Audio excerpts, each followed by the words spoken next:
যার কাছে ধৈর্য নাই, সহ্য নাই, মেনে নেওয়া নাই, মানিয়ে নেওয়া নাই, তার কাছে কখনো নিয়ামত আসবে না।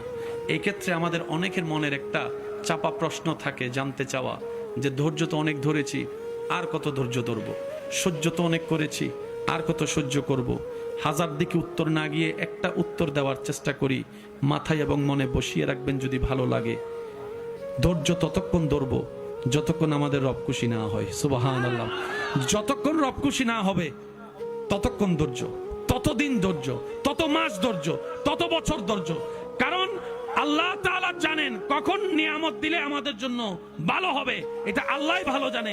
ওই হুকুম আসা পর্যন্ত অপেক্ষা করতে হবে, এটার নামই ধৈর্য।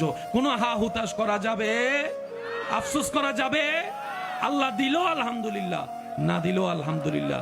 সুখ আপনাকে খুঁজতে হবে না, দেখবেন সুখ আপনার ঘরে নিজে থেকে চলে আসবে। বলেন সুবহান।